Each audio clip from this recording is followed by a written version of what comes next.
பெரு வெள்ளம் இரைச்சல் போலே, முகம் சூரியன் போல் பிரகாசம்.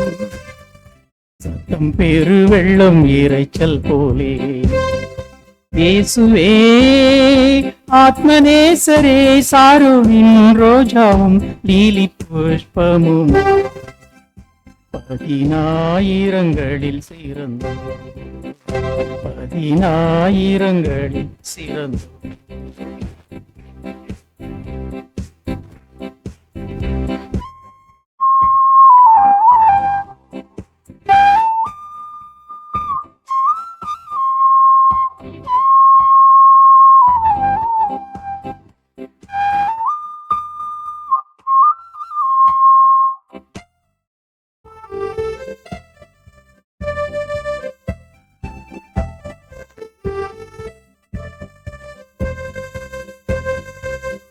காட்டு மரங்களில் கிச்சிலி போ எந்த நேசரதோ நிற்கிறார். காட்டு மரங்களில் கிச்சிலி போ எந்த நேசரதோ நிற்கிறார். நாமும் ஊற்றுண்ட பரிமளமே, ரசத்திலும் அதிமதுரம். நாமும் ஊற்றுண்ட பரிமளமே, இந்த ரசத்திலும் அதிமதுரம். இயேசுவே ஆத்மநேசரே, சாரோனின் ரோஜாவும் லீலி புஷ்பமும், பதினாயிரங்களில் சிறந்தோம், பதினாயிரங்களில் சிறந்தோம்.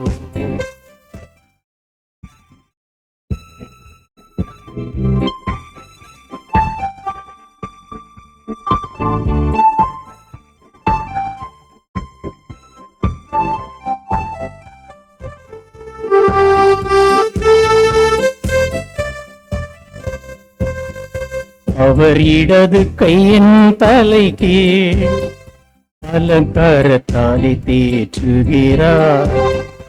அவர் இடது கையின் தலைக்கு அலங்காரத்தாலே தேற்றுகிறார். அவர் நேசத்தால் சோகமானி என்னில் பறந்த கொடி நேசமே. அவர் நேசத்தால் சோகமானி என்னில் பறந்த கொடி நேசமே. இயேசுவே ஆத்மநேசரே, சாரோனின் ரோஜாவும் லீலி புஷ்பமும், பதினாயிரங்களில் சிறந்தோம், சிறந்தோம்.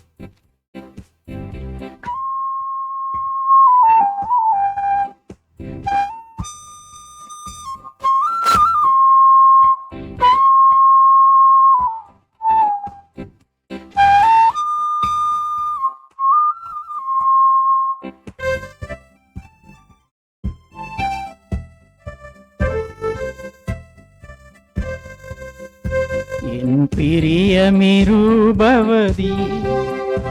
என அழைத்திடும் இன்ப சத்தம். என் பிரியமிருபவதி என அழைத்திடும் இன்ப சத்தம். கேட்டு அவர் பின்னி ஓடிடுவே, அவர் சமூகத்தில் மகிழ்ந்திடுவே. கேட்டு அவர் பின்னி ஓடிடுவேன், அவர் சமூகத்தில் மகிழ்ந்திடுவேன். இயேசுவே ஆத்மநேசரே, சாரோனின் ரோஜாவும் லீலி புஷ்பமும், பதினாயிரங்களில் சிறந்தோம், பதினாயிரங்களில் சிறந்தோம், பதினாயிரங்களில் சிறந்தோம், பதினாயிரங்களில் சிறந்தோம். பூமியிலே உங்கள் பொக்கிஷங்களை சேர்த்து வைக்காதிருங்கள். அது என்றால் ஒரு நாள் களவு போய்விடும் அல்லது காணாமல் போய்விடும். பரலோகத்திலே சேர்த்து வையுங்கள், அது நிலையானது, நிரந்தரமானது என்று ஆண்டவர் சொன்னார். பொக்கிஷம் அப்படின்ற வார்த்தைக்கு பணம், நகை, வீடு, கார், பங்களா, இப்படி நிறைய விஷயங்கள் சொல்லலாம். இது எல்லாத்துக்கும் சேர்த்து மலையாளத்தில் ஒரு வார்த்தை சொல்லப்பட்டிருக்கு, நிக்ஷேபம். நிக்ஷேபம்னா நமக்குரிய சகல சொத்து, சகல ஆஸ்தி. நம்முடைய பொக்கிஷம் இயேசு. அவர் நம்முடைய பொக்கிஷமாக இருந்தால் நம்மளை விட பெரிய ஆள் யாருமே கிடையாது.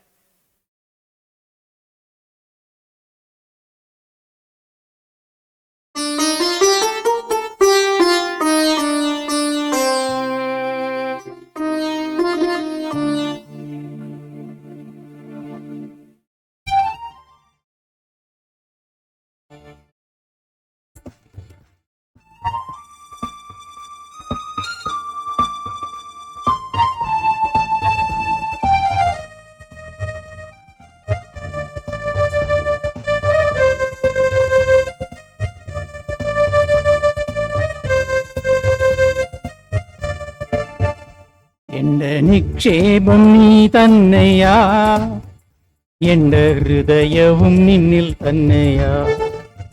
എന്റെ നിക്ഷേപം നീ തന്നെയാ, എന്റെ ഹൃദയവും നിന്നിൽ തന്നെയാ. യേശുവേ എൻ ഹൃദയത്തിൻ ഉടയോനേ, എൻ ഹൃദയത്തെ കവർന്നോനേ. എന്റെ നിക്ഷേപം നീ തന്നെയാ, എന്റെ ഹൃദയവും നിന്നിൽ തന്നെയാ.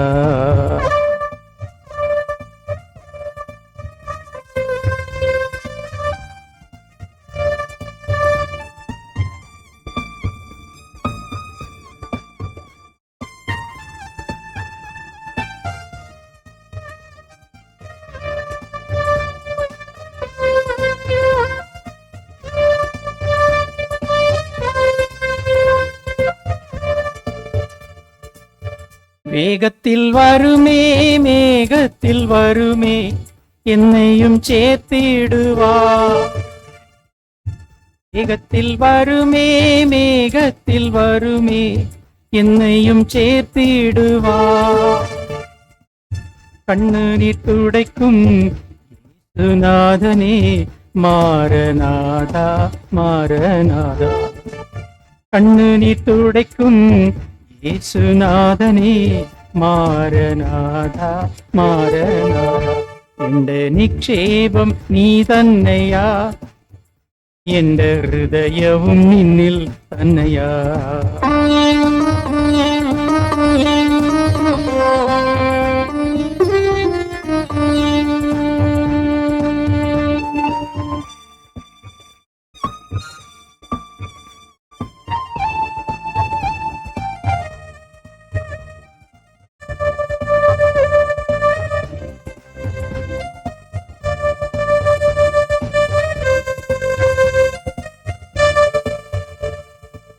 കണ്ണുകളാൽ കാണുമേ, കണ്ണുകളാൽ കാണുമേ, എൻ പ്രിയ രക്ഷകനേ. കണ്ണുകളാൽ കാണുമേ, കണ്ണുകളാൽ കാണുമേ, എൻ പ്രിയ രക്ഷകനേ. സുന്ദരരൂപനേ, വന്ദിതനാഥനേ, മാരനാഥ മാരനാഥ. സുന്ദരരൂപനേ, വന്ദിതനാഥനേ, മാരനാഥ മാരനാഥ. എന്റെ നിക്ഷേപം നീ തന്നെയാ, എന്റെ ഹൃദയവും നിന്നിൽ തന്നെയാ.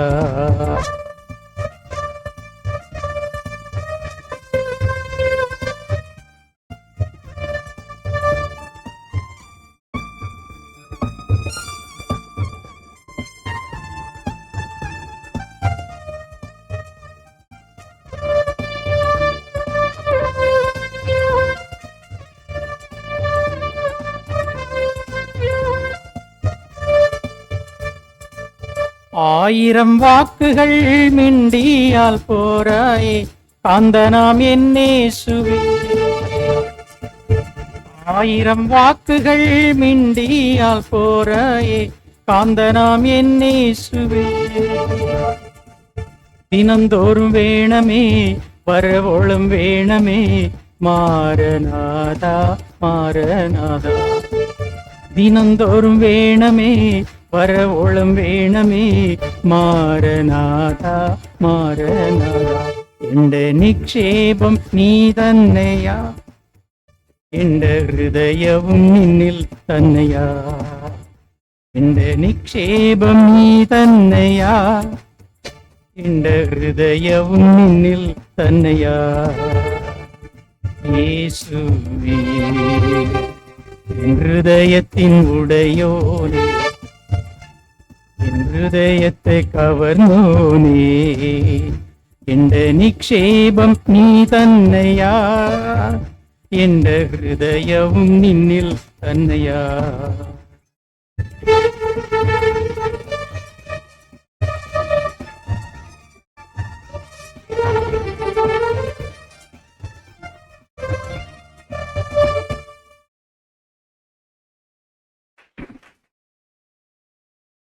பாடுகள் நிறைந்த உலகம், போராட்டங்கள் நிறைந்த வாழ்க்கை.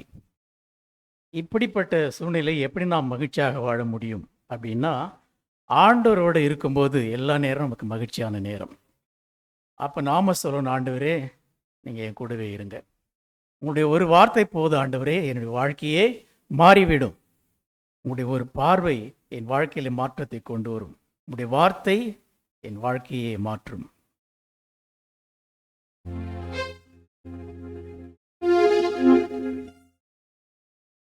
ఎన్ని బాధలున్నను ఇబ్బందులైనను, ఎంత కష్టమొచ్చినా నిష్ఠూరమైనను,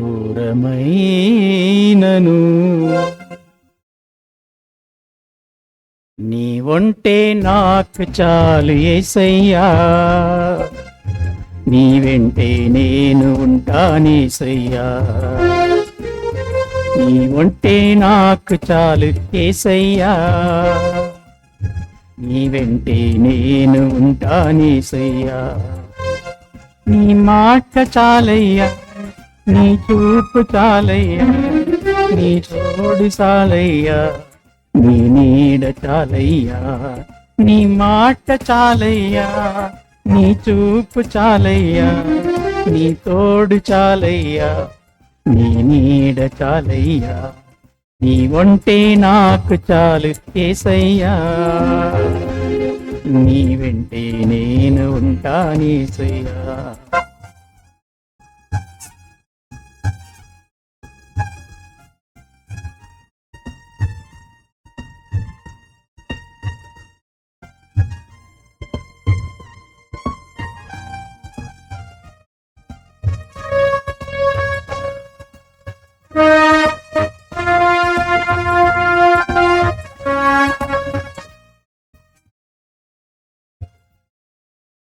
బ్రతుకునావా పగిలినా కడలి పాలైనను, అలలు ముంచి వేసిన ఆశలు అలగారినా, నీ మాట చాలయ్యా, నీ చూపు చాలయ్యా, నీ తోడు చాలయ్యా, నీ నీడ చాలయ్యా. నీ మాట చాలయ్యా, నీ చూపు చాలయ్యా, నీ తోడు చాలయ్యా, నీ నీడ చాలయ్యా. నీ ఉంటే నాకు చాలు యేసయ్యా, నీ వెంటే నేను ఉంటానేసయ్యా.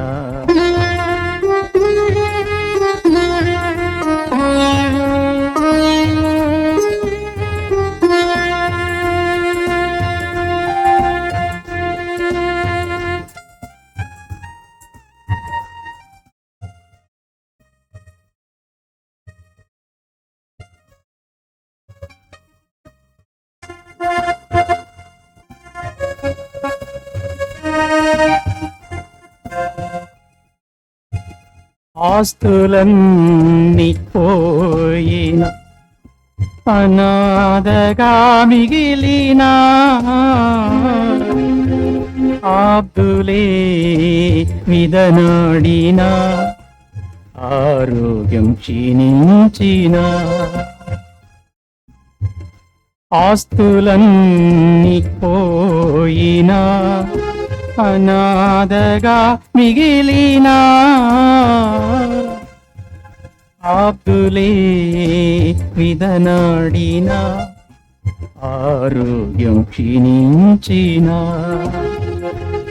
నీ మాట చాలయ్యా, నీ చూపు చాలయ్యా, నీ తోడు చాలయ్యా, నీ నీడ చాలయ్యా. నీ మాట చాలయ్యా, నీ చూపు చాలయ్యా, నీ తోడు చాలయ్యా, నీ నీడ చాలయ్యా. నీ ఉంటే నాకు చాలు యేసయ్యా, నీ వెంటే నేను ఉంటానేసయ్యా, నీ వెంటే నేను ఉంటానేసయ్యా.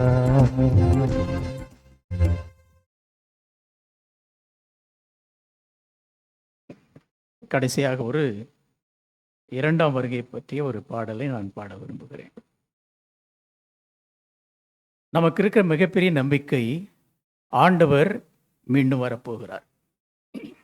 அதற்கான அடையாளங்களை பூமியில் நாம் பார்த்து கொண்டிருக்கிறோம். அந்த நாள் எப்படி இருக்கும்னு பைபிள் சொல்லுது. திரளான தெய்வ தூதர்கள் எக்காலங்கள் முழங்க ஒளிமயமான மேகத்திலே ஆண்டவர் இறங்கி வருவார். அது வரைக்கும் நமக்கு நல்லா புரியுது. அதுக்கப்புறம் பைபிள் சொல்லுது, அப்போது நடுவானத்திலே நாம் அவரை சந்திப்போம். இது எப்படி முடியும்? ஆண்டவர் வானத்திலிருந்து இறங்கி வர்றாரு, மேகத்தில் வர்றாரு, தெய்வ தூதர்களுக்கு ரெக்கை இருக்குது, அவங்க பறப்பாங்க.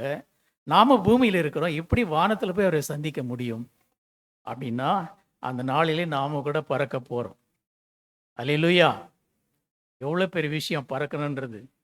எனக்கு அடிக்கடி ஒரு கனவு வரும், பறக்கிற மாதிரி இருக்கும். ரொம்ப சந்தோஷமாக இந்த பறக்கிறது ஒரு இனிமையான அனுபவமாக இருக்கும். நிஜமாகவே பறக்க முடியாதான்லாம் ஒரு தோணும். ஆனால் ஒரு நாள் நம்ம பறக்க போகிறோம்.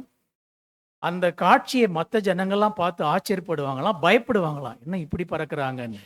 அவங்களுக்கு அது அப்படி இருக்கும், நமக்கு அது மகிழ்ச்சியான நாள். அதுக்காக நாம் காத்துட்டு இருக்கிறோம்.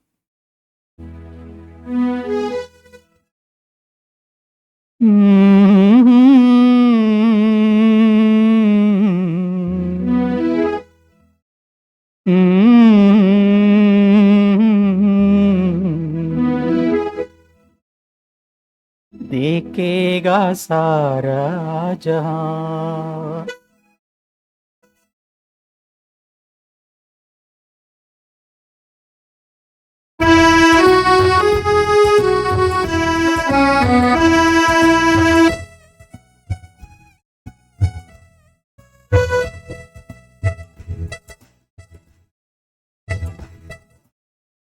नीले आसमां के पार जाएंगे, मेरा यीशु रहता वहाँ।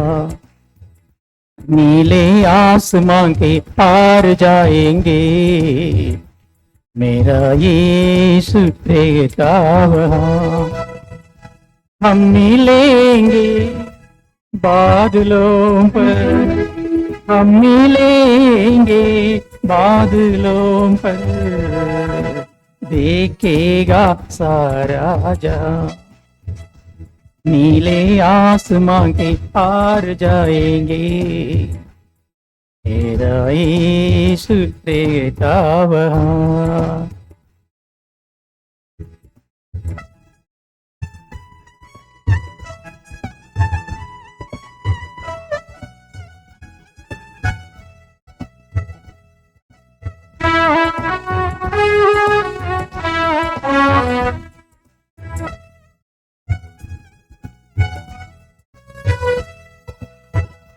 उसका कोई भी वादा ना होता अधूरा, हर एक वादा उसका होता है पूरा। उसका कोई भी वादा,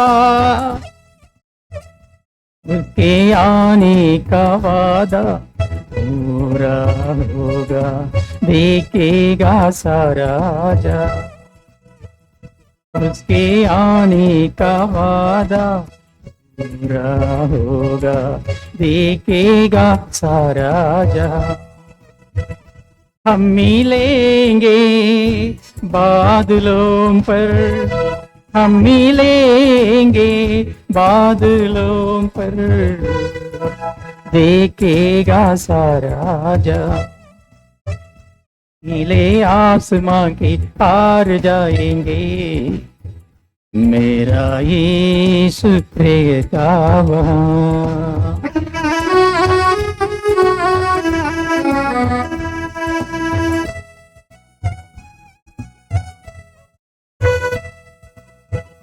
ये विश्वास है मेरा जो होगा पूरा, सपना ये मेरा न रहेगा अधूरा, ये विश्वास है मेरा,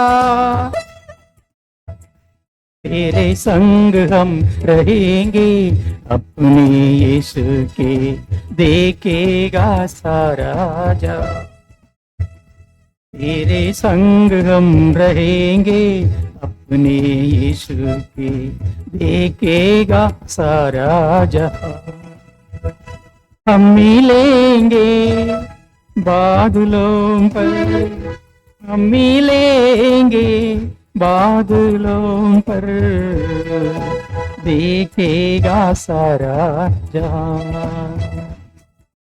देखेगा सारा जहां, देखेगा सारा जहां, देखेगा सारा जहां।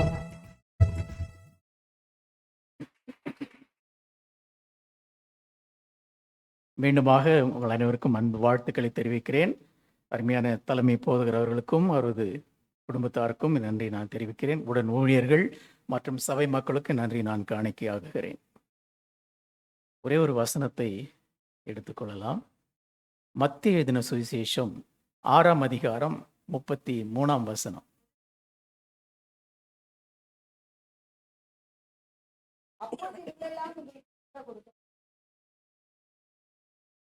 முதலாவது தேவனுடைய ராஜ்யத்தையும் அவருடைய நீதியையும் தேடுங்கள், அப்போது இவைகள் எல்லாம் உங்களுக்கு கூட கூடும். இதுல ஒரு வார்த்தை நான் அண்டர்லைன் பண்ண விரும்புகிறேன். கூட. கூடனா என்ன அர்த்தம்? அடிஷ்னலா, எக்ஸ்ட்ராவா. தேவனுடைய ராஜ்யத்தை அவருடைய நீதியை தேடும்போது நாம் எதிர்பார்க்கிற ஆசீர்வாதங்கள், நாம் எதிர்பார்க்கிற நன்மைகள் எல்லாமே நமக்கு எப்படி தரப்படும்? கூட கொடுக்கப்படும், அடிஷ்னலாக கொடுக்கப்படும். எனக்கு அர்ஜென்ட்டாக எனக்கு 10 லட்ச ரூபா வேணும் நீங்கள் கேட்டால் கூட ஆண்டவர் அது எப்படி கொடுப்பாரு? அடிஷ்னலாக தான் கொடுப்பார். அது மெயின் கிடையாது. எது மெயின்? தேவனுடைய ராஜ்யம். அந்த பகுதியில் முன்னால் பார்க்குறோம், எண்ணத்தை உண்போம், எண்ணத்தை குடிப்போம், இந்த மாதிரி நிறைய கவலைகள் நமக்கு இருக்குது. ஒவ்வொரு நாளும் ஏதாவது ஒரு தேவைகள் நமக்கு வந்துக்கிட்டே இருக்குது. நிறைய தேவைகளோட குறைகளோடு வாழ்ந்துட்டு இருக்கிறோம். ஆண்டவர் சொல்றார், இதெல்லாம் உங்களுக்கு கொடுக்கப்படும். எப்படி கொடுக்கப்படும்? கூட கொடுக்கப்படும். எப்பொழுது? தேவனுடைய ராஜ்யத்தையும் அவருடைய நீதியும் தேடும்போது. நம்ம கடைக்கு போயிட்டு ஒரு 1/4 கிலோ கத்திரிக்காய் வாங்கினா கூட கொஞ்சம் கருவேப்பிலை தருவாங்க. அது ஃப்ரீ, காசெல்லாம் கிடையாது. எதனால் தராங்க? அதை காய் வாங்கிறதுனால கருவேப்பிலை தரும். ஒன்றுமே வாங்காமல் கருவேப்பிலை கொடுன்னா யாருமே தரமாட்டாங்க. அப்போ தேவனுடைய ராஜ்யத்தை அவருடைய நீதியை தேடும்போது ஆசீர்வாதங்கள்லாம் நமக்கு கருவேப்பிலை மாதிரி ஆண்டவர் கொடுக்குறார். எக்ஸ்ட்ராவாக கொடுக்குறார், அடிஷ்னலாக கொடுக்குறார். ஒரு முறை +2 எக்ஸாமுக்கு நான் போயிருந்தேன், சூப்பர்விஷனுக்கு. முதல்ல மெயின் பேப்பர் தரும், அதில் வந்து 8 பக்கம் இருக்கும். அது முடிஞ்ச பிறகு அடிஷ்னல் பேப்பர் தரும், அதில் 4 பக்கம் இருக்கும். பிள்ளைங்க எத்தனை அடிஷ்னல் வாங்குவாங்கன்னு பார்த்தா 1 இல்லை 2 அவ்வளோதான் வாங்க முடியும், அவ்வளோதான் எழுத முடியும். ஒரு பையன் 30 பேப்பர் வாங்கணும். என்னதான் எழுதுறான்னு பார்த்தா ஒரு பேப்பரில் ஒரே ஒரு வரி தான் எழுதிட்டு, சார் பேப்பர் அப்படின்னா. அவர் நான் இல்லைன்னு சொல்ல முடியாது. காரணம் என்னன்னா, கவர்மெண்ட் ரூலு, மெயின் பேப்பர் வச்சிருக்கிற கேண்டிடேட்டு எவ்வளோ அடிஷ்னல் கேட்டாலும் கொடுத்து தான் ஆகணும். அவன் எழுதுறானா, கிறுக்கிறானா, கோடு போடுறானா, அதெல்லாம் நான் பார்க்க முடியாது. அவனுக்கு இருக்க தகுதி என்ன? மெயின் பேப்பர் வச்சிருக்கிறான். அப்போ எவ்வளோ கேட்டாலும் கொடுத்து தான் ஆகணும். அதுபோல் நாம் எவ்வளோ கேட்டாலும், என்னென்ன ஆசீர்வாதங்கள் கேட்டாலும் ஆண்டவர் கொடுத்துக்கிட்டே இருப்பார். எப்படி? அடிஷ்னல் பேப்பர் மாதிரி. ஆனால் மெயின் பேப்பர் இருக்கணும். எது மெயின் பேப்பர்? தேவனுடைய ராஜ்யம். தேவனுடைய ராஜ்யத்தையும் அவருடைய நீதியும் தேடும்போது நம்ம எதை கேட்டாலும், எவ்வளோ கேட்டாலும் ஆண்டவர் அடிஷ்னலாக கொடுத்துக்கிட்டே இருப்பார். All these shall be added unto you. இதெல்லாம் உங்களுக்கு அடிஷ்னலாக தரப்படும். சரி, இதனுடைய அர்த்தம் என்னன்னு பார்த்தா, பாஸ்டர் சொல்லிட்டு இருந்தாரு, அதுதான் கர்த்தருக்கு முதலிடம் கொடுக்கணும். பாஸ்டர் தானே சொல்லிட்டு இருந்தாரு, கர்த்தருக்கு முதலிடம் கொடுங்க. இதனுடைய அர்த்தம் இதுதான், ஆண்டவருக்கு நாம முதலிடம் கொடுக்கணும். உலகத்தில் அப்படிதான் நடக்குதான்னு பார்த்தா கிடையாது. பொதுவாக பெண்கள் கிட்ட போய் நீங்கள் யாருக்கு முதலிடம் தருவீங்க அப்படின்னு கேட்டால் தயங்காமல் சொல்லுவாங்க, கணவருக்கு தான் முதலிடம் தருவேன். அவர் தான் என்னை தொட்டு தாலி கட்டினவர், அவர் தான் வீட்டு வேண்டியதெல்லாம் வாங்கி போடுறாரு, எல்லாம் அவர் தான் செய்கிறார். அதனால் கணவருக்கு தான் முதலிடம். கல்லானாலும் கணவன், புல்லானாலும் புருஷன், இப்படி தான் பெண்கள் நினைக்கிறாங்க. நான் கெல்லிஸ்லேருந்து வரேன். எங்கள் வீட்டுக்கு எதில் ஒரு ஆட்டோக்காரர் இருக்கார். ஒரு நாள் ஃபுல்லாக குடிச்சிட்டு நடு ரோட்டில் ஒய்ஃபை போட்டு அடிக்கிறார், உதைக்கிறார். அந்த வழியாக ஒரு அம்மா வந்தாங்க. ஏயா மனுஷனா நீ, கட்டம் பொண்டாட்டி இப்படி அடிக்கிறியே அப்படின்னாங்க. இப்போ அடி வாங்கின அந்த அம்மா எழுந்துக்குச்சு. நீ ஆடி அது கேட்குறதுக்கு, ஏன் புருஷன் என்ன அடிக்கிறான், என்ன உதைக்கிறான், வேலையை பார்த்துன்னு போடி அப்படின்ட்டான். என்ன பண்ணாலும் சரி, புருஷனை மட்டும் விட்டு கொடுக்கவே மாட்டான். புருஷனுக்கு தான் முதலிடம். ஆண்களை கேட்டால் சொல்லுவாங்க, மனைவிக்கு தாங்க முதலிடம். நான் டயர்டாக வீட்டுக்கு போனால் அவங்க தான் சாப்பாடு செஞ்சு வச்சு பரிமாறுறாங்க, பிள்ளைங்களை பார்த்துக்கிறாங்க, துணி துவைக்கிறாங்க, வீட்டு வேலை செய்கிறாங்க, எல்லாமே அவங்க தான் செய்கிறாங்க. அதனால் மனைவிக்கு தான் முதலிடம் அப்படின்ட்டு ஆண்கள் சொல்லுவாங்க. பெற்றோரை கேட்டால் சொல்லுவாங்க, பிள்ளைங்களுக்கு தாங்க முதலிடம். நாளைக்கு எனக்கு வயசாகி போயிட்டா பிள்ளைங்க தான் என்னை கவனிப்பாங்க, அவங்க தான் என்னை பராமரிப்பாங்க, அதனால் பிள்ளைங்களுக்கு தான் முதலிடம் அப்படின்ட்டு பெரியவங்கெல்லாம் சொல்லுவாங்க. உலகத்திலே எல்லாரும் சொல்கிறது என்னன்னா, ஃப்ரெண்டுக்கு தான் முதலிடம். ஃப்ரெண்டு இல்லாத ஆளே உலகத்தில் கிடையாது. நீங்கள் யார் வேணாலும் பாருங்கள், குறைஞ்சபட்சம் 4-5 ஃப்ரெண்டாவது வச்சுருப்பாங்க. ஒரு எல்கேஜி படிக்கிற பையன் கூட அவன் சைஸ்க்கு ஒரு ஃப்ரெண்டை வச்சுருப்பான். ஒரு 70 வயசு பாட்டி அதே மாதிரி இன்னொரு பாட்டி கூட ஃப்ரெண்ட்ஷிப் வச்சுருப்பாங்க. காரணம் என்னன்னா, ஃப்ரெண்டுக்கிட்ட தான் எல்லாத்தையும் ஷேர் என்ன தான் சீக்ரெட்டாக இருக்கணும், எப்பேற்பட்ட விஷயமா இருந்தாலும் தைரியமாக சொல்லக்கூடிய ஒரே இடம் ஃப்ரெண்ட். அதனால் ஃப்ரெண்டுக்கு தான் முதலிடம்ன்ட்டு எல்லாருமே சொல்லுவாங்க. கணவன் முக்கியம், மனைவி முக்கியம், பிள்ளைங்க முக்கியம், ஃப்ரெண்ட்ஸ் முக்கியம். இது எல்லாத்தையும் விட இதெல்லாம் கொடுக்குற ஆண்டவர் ரொம்ப ரொம்ப முக்கியம். அதனால தான் ஆண்டவர் சொன்னார், முதலாவது தேவனுடைய ராஜ்யத்தையும் அவருடைய நீதியும் தேடுங்கள், அப்பொழுது இவைகள் எல்லாம் உங்களுக்கு கூட கொடுக்கப்படும். சரி, நான் ஆண்டவருக்கு முதலிடம் கொடுக்குறேன், அதனால் எனக்கு என்ன பிரயோஜனம்? What is the use of giving priority to the lord? நான் ஆண்டவருக்கு முதலிடம் தரேன்னு சொல்லிக்கிட்டு இருந்தா அதனால் என்ன லாபம்? நாம் ஆண்டவருக்கு முதலிடம் கொடுக்கறதுனால நமக்கு என்ன கிடைக்கும்? அதுதான் இந்த நாளுடைய செய்தி. 3 பாயிண்ட் நான் சுருக்கமாக சொல்லி முடிக்கிறேன். முதலாவது, ஆண்டவருக்கு முதலிடம் கொடுத்தா நம்ம உள்ளத்திலே விசுவாசம் வரும். இந்த விசுவாசம் வந்து சாதாரணமான விஷயம் கிடையாது. விசுவாசம் என்பது நம்பப்படுகளின் உறுதியும் காணப்படாதவர்களின் நிச்சயமா இருக்கிறது. இல்லை, கைவிட்டு போயிடுச்சு, இது நடக்காது, இது முடியாது, இது கிடைக்காது, அவ்வளோதான் நம்ம எதெல்லாம் நினச்சிட்டு இருக்கிறோமோ அதெல்லாத்தையும் திருப்பி கொண்டு வரக்கூடியது விசுவாசம். ஒரு மனுஷன் வாழ்க்கையில் எல்லாத்தையும் எழுந்துட்டா கூட விசுவாசம் மட்டும் இருந்தால் போதும், போனதெல்லாம் பிடிச்சி இழுத்து வந்துடலாம். அவ்வளோ பெரிய பவரை விசுவாசத்துக்குள்ள ஆண்டவர் வச்சிருக்கிறார். இந்த விசுவாசம்தான் நமக்கு அடித்தளமாக ஆண்டவர் கொடுத்துருக்கிற ஒரு மிகப்பெரிய ஒரு ஆயுதம். இந்த விசுவாசத்தினால எல்லாத்தையும் நம்ம சாதிக்க முடியும். நான் ஸ்கூல் படிக்கிற நாட்களில் ரொம்ப சினிமா பார்ப்பேன். அப்போல்லாம் பிளாக் அண்ட் ஒயிட் ரொம்ப படம் வரும். ஹீரோ கிராமத்துலேருந்து சிட்டிக்கு வருவார். எல்ஐசி பில்டிங்கை காட்டுவாங்க, மெட்ராஸ் அப்படின்னு போடுவாங்க. அப்படியே வாய் திறந்து பார்த்துக்கிட்டே வருவார். காரணம் அதுதான் உயரமான பில்டிங் அந்த காலத்தில். ஆனால் இப்போ பார்த்தா அங்கங்கே உயரமாக கட்டி வச்சுருக்கிறாங்க. ஈசிஆர் ஓஎம்ஆர்லாம் போனீங்கன்னா அடுக்கடுக்காக கட்டி வச்சுருக்கிறாங்க. மலேசியா, சிங்கப்பூர் மாதிரி நாடுகளில் 70, 80, 90 சர்வசாதாரணமாக கட்டுறாங்க. அந்த மாதிரி நியூயார்க்குன்ற இடத்துல அமெரிக்காவில் ஒரு பில்டிங்கில் 100வது மாடியில் 3 ஃப்ரெண்ட்ஸ் இருந்தாங்களாம். ஒரே கம்பெனியில் வேலை செஞ்சுட்டு இருந்தாங்க, ஒரே காரில் போயிட்டு வந்தாங்க, ஒரே வீட்டில் தங்கிட்டு இருந்தாங்க. 100வது மாடியில் ஒரு நாள் அப்படி தான் வேலைக்கு போயிட்டு திரும்பி வந்தாங்க. வந்து பார்த்தா லிஃப்ட்டு வேலை செய்யலை. எத்தனாவது மாடியில் இருக்காங்க? 2 மாடி ஏறத்துக்குள்ளே சரி பேருக்கு அப்படியே மூச்சு வாங்குது. 100 மாடி எப்படி ஏற முடியும்? அப்படியே உட்காந்துட்டாங்க. ஒரு ஃப்ரெண்டு சொன்னான், எவ்வளோ நேரம் தான் உட்காந்துருக்கிறது, மெதுவாக படி ஏறி போயிடலாம், லிஃப்ட்டு வேலை செய்கிற மாதிரி தெரில அப்படின்னா. 2வது ஃப்ரெண்டு சொன்னான், 100 மாடியெல்லாம் முடியாதப்பா, என்னால் வர முடியாது, ரொம்ப கஷ்டம் அப்படின்னா. 3வது ஃப்ரெண்டு சொன்னால், இது கஷ்டம்தான், ஆனால் இதுக்கு ஒரு ஐடியா கொடுக்குறேன். நாம் 3 பேர் இருக்கிறோம், முதல் ஃப்ரெண்டு முதல் மாடியிலேருந்து 33வது மாடி வரைக்கும் ஏதாவது கதை சொல்லிக்கிட்டே வரணும். 2வது ஃப்ரெண்டு 34வது மாடியிலேருந்து 66வது மாடி வரைக்கும் ஏதாவது பேசிக்கிட்டே வரணும். 3வது ஃப்ரெண்டு 67வது மாடியிலேருந்து 99வது மாடி வரைக்கும் ஏதாவது கதை சொல்லி பேசிக்கிட்டே வரணும். இப்படி ஆரம்பித்தாங்க. முதல் மாடி தொடங்கி 33, 66, 99 மாடி வந்துட்டாங்க. அப்போ இன்னும் ஒரே ஒரு மாடி, கஷ்டப்பட்டு ஏறிட்டா நம்ம வீடு அப்படின்ட்டு அதையும் கஷ்டப்பட்டு ஏறிட்டாங்க. மேலே போன பிறகு தான் தெரிஞ்சது, சாவியை கார்லேயே மறந்துட்டு வந்துட்டாங்க. இப்போ அவங்க என்ன செய்யணும்? 100 மாடி இறங்கணும், திரும்ப 100 மாடி ஏறணும். அந்த சாவி மட்டும் இருந்தால் கதவை திறந்து உள்ளே போகலாம், ஃபேன் போட்டுக்கலாம், ஏசி போட்டுக்கலாம், ஃப்ரிட்ஜ் யூஸ் பண்ணலாம், டிவி பார்க்கலாம், என்ஜாய் பண்ணலாம்.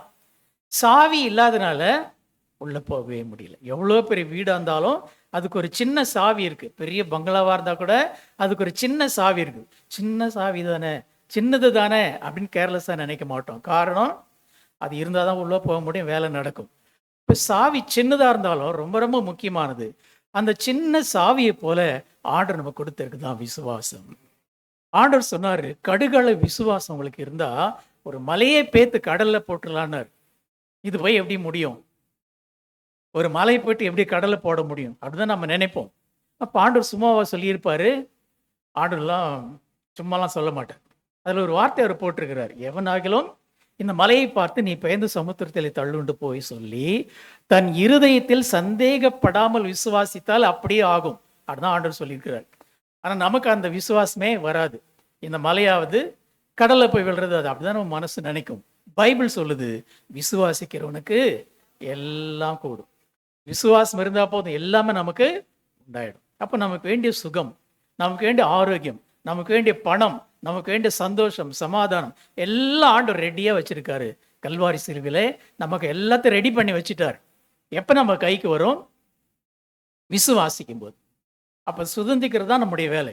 எப்போ அது சுதந்திர கொள்ள முடியும்னா விசுவாசிக்கும் போது. அந்த விசுவாசம் எப்படி வரும்?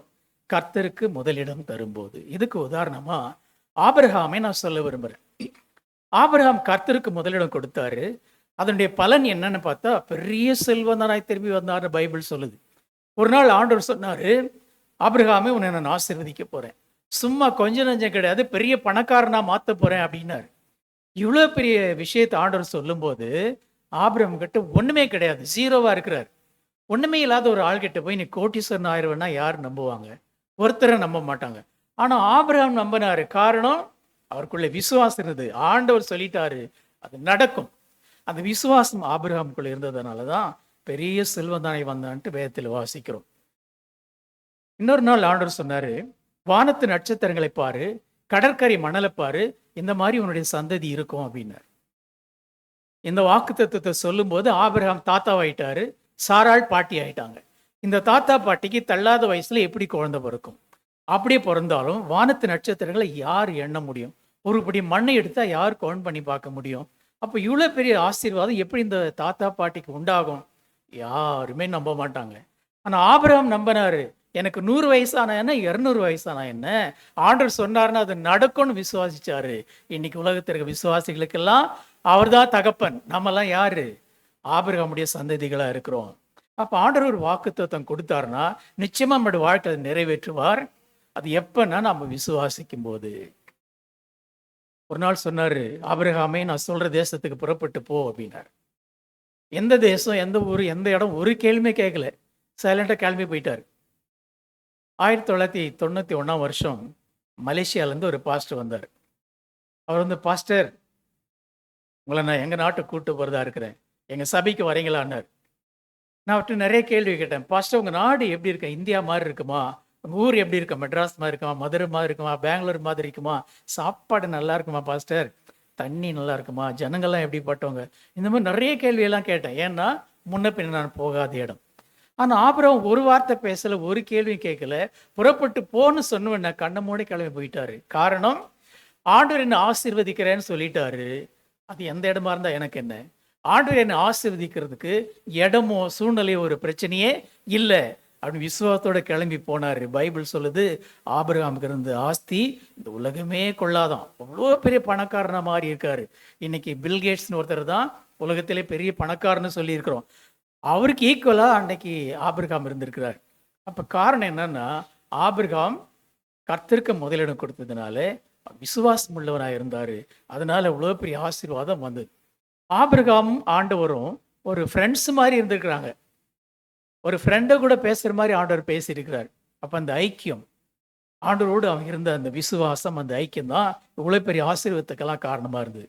அப்போ நாம கூட சொல்லுவோம், ஆண்டவரே ஆபிரகாம் கூட இருந்தீங்களே, ஏன் கூடவும் இருங்க ஆண்டவரே. எப்படி ஆபிரகாம் கூட இருந்த ஆண்டவர் எங்க கூடவும் இருங்க, ஏன் கூட இருங்கன்னு நம்ம கேட்கணும். இருப்பாரா? கூப்பிட்டா நிச்சயம் நம்ம கூடவே இருப்பார். என் கூடவே இரும் ஓ இயேசுவே, நீர் இல்லாமல் நான் வாழ முடியாது. என் பக்கத்திலே இரும் ஓ இயேசுவே, நீர் இல்லாமல் நான் வாழ முடியாது. கண்ணீர் சிந்தும் நேரத்தில் நீர் தாயுமானீரே, காயப்பட்ட நேரத்தில் நீர் தகப்பனானீரே. கண்ணீர் சிந்தும் நேரத்தில் நீர் தாயுமானீரே, காயப்பட்ட நேரத்தில் நீர் தகப்பனானீரே. என் அம்மாவும் நீரே, என் அப்பாவும் நீரே, எனக்கெல்லாமே நீங்க தானப்பா. என் அம்மாவும் நீரே, என் அப்பாவும் நீரே, எனக்கெல்லாமே நீங்க தானப்பா. என் கூடவே இரும் ஓ இயேசுவே, நீர் இல்லாமல் நான் வாழ முடியாது. நீர் இல்லாமல் நான் வாழ முடியாது. நீர் இல்லாமல் நான் வாழ முடியாது. நீர் இல்லாமல் நான் வாழ முடியாது. நீர் இல்லாமல் நான் வாழ முடியாது. ஆபிரகாம் கர்த்தருக்கு முதலிடம் கொடுத்தாரு. அதனுடைய பலன் தான் அவ்வளோ பெரிய ஆசீர்வாதத்துக்கு வழிவகுத்தது. ரெண்டாவது, கர்த்தருக்கு முதலிடம் கொடுத்தா நம்ம உள்ளத்திலே கீழ்ப்படுகிற குணம் வரும். இந்த கீழ்ப்படிதல் மூலமா கர்த்தர் ஆசீர்வாதங்களை வச்சிருக்கிறார். ஆண்டவர் சொன்னாரு, என் வார்த்தைகளை கேட்டு அவன்படி செய்கிறவன் எவனோ அவன் கண்மலையின் மேல் அஸ்திபாரம் போட்டு வீடு கட்டின மனுஷனுக்கு ஒப்பா இருக்கிறான். அஸ்திபாரம் ஆண்டவர் எதோ சொல்றாருன்னா, வார்த்தைக்கு கீழ்ப்படிதை பத்தி சொல்றாரு. பெரிய மழை வந்தது, வெள்ளம் சூழ்ந்தது, சூறாவளி காத்து அடிச்சது. ஆனால் அந்த வீடு அசையாம நிலைச்சு நின்னது. காரணம், அது அஸ்திபாரம் போட்டு கட்டப்பட்டிருந்தது. நம்முடைய வாழ்க்கையில கூட கர்த்தருடைய வார்த்தைக்கு நாம் கீழ்ப்படிந்து நடந்தால், கர்த்தருடைய வார்த்தையில கட்டப்பட்டிருந்தா நாம் உறுதியா இருப்போம், ஸ்ட்ராங்கா இருப்போம், ஸ்டெடியா இருப்போம். உலகத்தில் என்ன நடந்தாலும் என்ன சம்பவிச்சாலும் நாம் ஆண்டவர் சமூகத்தில் ரொம்ப உறுதியாக ஸ்திரமாக இருக்க முடியும். அப்படி வார்த்தைக்கு கீழ்ப்படிது ரொம்ப ரொம்ப முக்கியமானது. கீழ்ப்படிதல் பெரிய ஆசீர்வாதங்களை கொண்டு வரும்.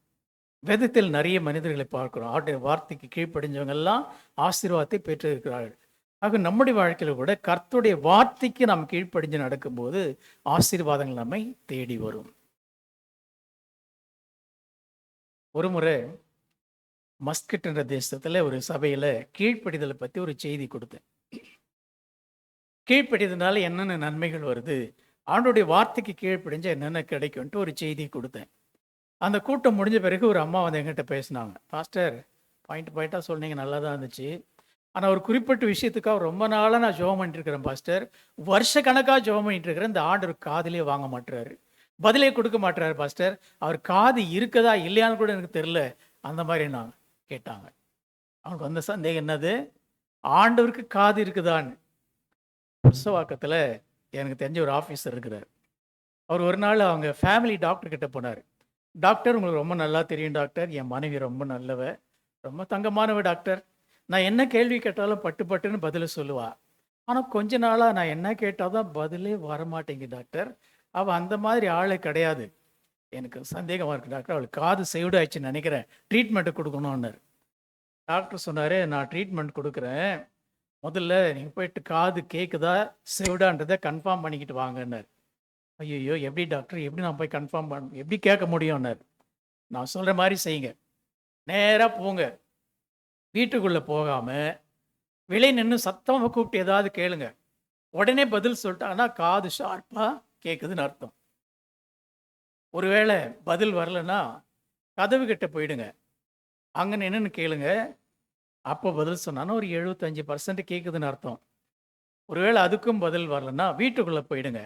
அங்கேருந்து கேளுங்க. அப்போ சொன்னாங்கன்னா ஒரு பாதி கேட்குதுன்னு அர்த்தம். அதுக்கும் பதில் வரலன்னா கிச்சனுக்குள்ளே போயிட்டு கேளுங்க. அப்போ சொன்னான்னா கால்வாசி கேட்குதுன்னு அர்த்தம். அதுக்கும் பதில் வரலன்னா கண்டிப்பாக செவிடாக இருக்கும். போய் செக் பண்ணுங்கன்னார். ஒரு டாக்டர் சொன்ன மாதிரியே போனார். வீட்டுக்குள்ளே போக வெளியே நின்றுக்கிட்டார். பேபிமா என்னம்மா பண்ணிட்டு இருக்கிற, என்ன சமையல் என்னார். பதிலே வரல. டாக்டர் கதவுண்டு கேட்க சொன்னார்ட்டு கதவு கிட்ட நின்னார்.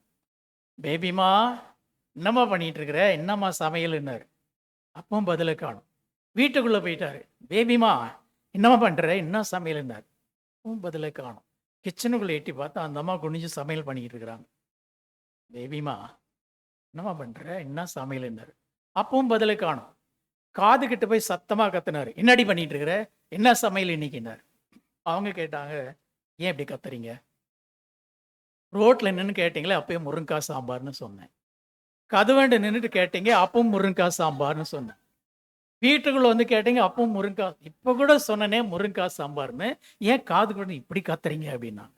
யாருக்கு செவிடு.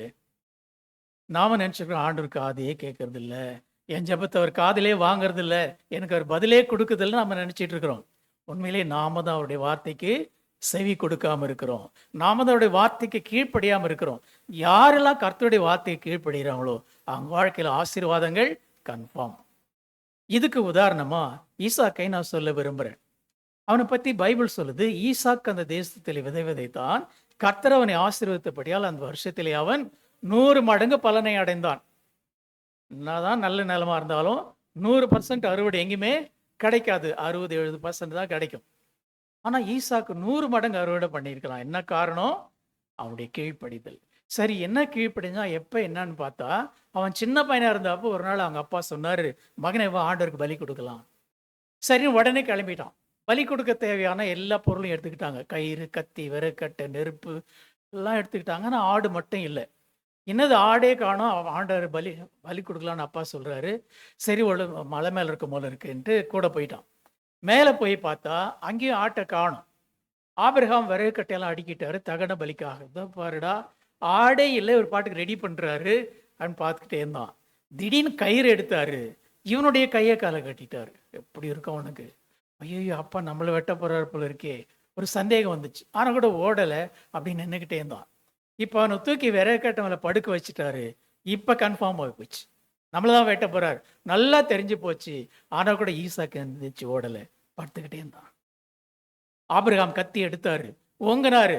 அடுத்த செகண்ட் கழுத்து மேலே விழப்போகுது. அப்போ கூட ஈசாக்கு எந்திரிச்சு ஓடலை. தன்னுடைய தகப்பனுக்கும் ஆண்டவருக்கும் கீழ்ப்படிஞ்சு உயிரையே கொடுக்க துணிஞ்சிட்டான். இந்த கீழ்ப்படிதல் ஆண்டவர் பார்த்தாரு. ஆபிரகாமே, உன் பிள்ளையாண்டனை ஒன்றும் செய்யாதேன்னு சொல்லி ஒரு ஆட்டுக்கடாவை அனுப்பினார். அந்த கீழ்ப்படிதலுக்கு ஏற்ற ஒரு பலனை தான் பல வருஷங்களுக்கு பிறகு அவன் 100 மடங்கு அறுவடை செய்யும்படி ஆண்டவர் உதவி செஞ்சார். சரி, அவன் விதைச்ச டைம் என்ன மாதிரின்னு பார்த்தா, எல்லா நாட்டிலும் பஞ்சம், எங்கேயுமே தானியம் இல்லை, எங்கேயுமே சாப்பாடு இல்லை, ஜனங்கள்லாம் பட்டினியில் வாடுறாங்க, எங்கெங்கோ அலைமோதுறாங்க, யாருக்குமே சாப்பாடு கிடைக்கல, ஜனங்கள்லாம் தானியம் இல்லாமல் அங்கெங்கே அலைமோதுறாங்க, பஞ்சம், வறட்சி, எங்கே பார்த்தாலும் ஒரே பற்றாக்குறை.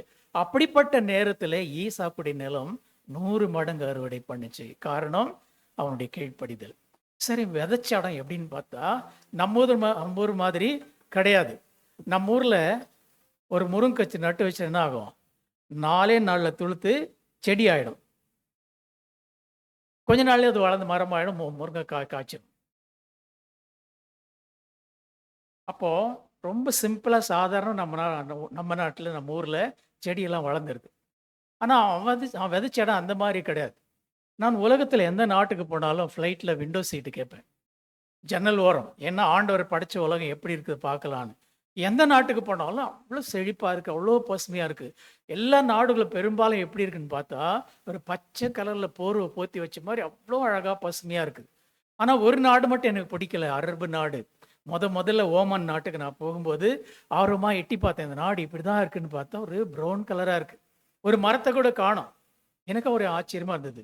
ஆனால் ஏர்போர்ட்லேருந்து அந்த பாஸ்டர் என்னை காரில் கூப்பிட்டு போனார். பார்த்தா ரோட்டில் 2 பக்கம் அழகாக புல்வெளி, கலர் கலராக பூச்செடி, ஊட்டி மாதிரி, கொடைக்கானல் மாதிரி பெரிய பெரிய மரமெல்லாம் இருந்துச்சு. எனக்கு ஒன்றுமே புரியல. அந்த பாஸ்டர் சொன்னார், ஆச்சரியப்படாதீங்க பாஸ்டர், இது எல்லாமே ஆர்டிஃபிஷியல். இந்த புல், மரம், பூச்செடி மொத்தம் வெளிநாட்டிலேருந்து கப்பலில் கொண்டு வந்து அப்படி அப்படியே செட் பண்ணி வச்சுருக்குறாங்க. இங்கே எதுவுமே முளைக்காது, எதுவுமே விளையாதுன்னார். அந்த ரோட்டை தாண்டி போயிட்டா அதுக்கப்புறம் வெறும் மணல் தான், வேறு ஒன்றுமே பார்க்க முடியாது. வெறும் மணல் தான். அந்த ஊரில் ட்ரைனேஜே கிடையாதான். நம்ம ஊரில் அங்கங்கே நோண்டி விட்டுறாங்க, ஆட்கள் வேலை செய்கிறார்கள், டேக் டைவர்ஷன். அங்கே வந்து காவே கிடையாது, எந்த விதமான எதுவும் ட்ரைனேஜே கிடையாது. நான் கேட்டேன், என்ன பாஸ்டர் இவ்வளோ பெரிய நாட்டில் ட்ரைனேஜே இல்லையா? அதுக்கு அவர் சொன்னார், அதுக்கு அவசியமே இல்லை பாஸ்டர். காரணம், இங்கே மழையே பெய்யாது, மழை இல்லாத தேசம். உங்களுக்கு மழைக்காலம்னு ஒன்று வருது, அந்த மாதிரி நேரத்தில் எப்பாச்சும் இங்கே தூறல் வரும். மற்றபடி மழையோ வெள்ளமோ நாங்கள் பார்த்ததில்லை, அது வந்ததும் இல்லைன்னார். அந்த மாதிரி மழையில்லாத ஒரு பூமி, காஞ்சி போன நிலம், ஒரு வறண்டு போன பாலைவனம். அப்படிப்பட்ட வறட்சியான மண்ணில், காஞ்சி போன பூமியில், ஒரு வறட்சியான மண்ணில், நிலத்தில் ஈசாக்கு விதை விதைச்சான். நியாயமாக அந்த விதை என்ன ஆயிருக்கணும்? காஞ்சி கருகி போயிருக்கணும். பைபிள் சொல்லுது, அவன் 100 மடங்கு பலனை அடைந்தான். காரணம், கர்த்தருடைய வார்த்தைக்கு அவன் கீழ்ப்படிந்தான். அந்த கீழ்ப்படியில் தான் ஆசீர்வாதங்களை கொண்டு வரும். கர்த்தருடைய வார்த்தைன்றது ஆண்டவர் தான் வார்த்தை. நானே சத்தியம்னு ஆண்டவர் சொன்னார். அப்போ நம்ம மனசுக்குள்ள வார்த்தை இருக்குதுன்னா, வசனம் இருக்குதுன்னா, ஆண்டவரே இருக்கான்னு அர்த்தம். அல்லேலூயா. வசனப்படி நம்ம நடக்கிறோம்னா, ஆண்டவர் சொல்றபடி நம்ம நடக்கிறோம்னு அர்த்தம். அப்போ இந்த வார்த்தை காலங்காலமாக இருந்து வருது. ஆயிரக்கணக்கான வருஷங்களாக, பல ஆயிரக்கணக்கான வருஷங்களாக இந்த வேதம் பயன்பட்டு வருது. பழசாவே போறதில்லை. இது ஆயிரக்கணக்கான வருஷங்களாக நம்ம வேதத்தை வாசிக்கிறோம். ஆனால் புது புது அர்த்தங்களை கொடுக்கக்கூடிய ஒரு ஒப்பற்ற பொக்கிஷம் இந்த வேதம். உலக வாழ்க்கைக்கு மட்டுமல்ல, பரலோகம் போறதுக்கு வழிகாட்டக்கூடிய ஒரு வழிகாட்டி தான் இந்த வேத வசனங்கள். வானங்கள் ஒழிந்து போனாலும், பூமி அழிந்து போனாலும், கர்த்தருடைய வார்த்தை ஒரு காலம் ஒழியாதுன்னு வேதம் சொல்லுது. வானம் அகலும், பூமி அழியும், வேத வசனம் நிலைத்திருக்கும். வானம் அகலும், பூமி அழியும், வேத வசனம் நிலைத்திருக்கும். பரமன் வேதம் எனது செல்வம், பரவசம் நீதம் அருளும். பரமன் வேதம் எனது செல்வம், பரவசம் நீதம் அருளும்.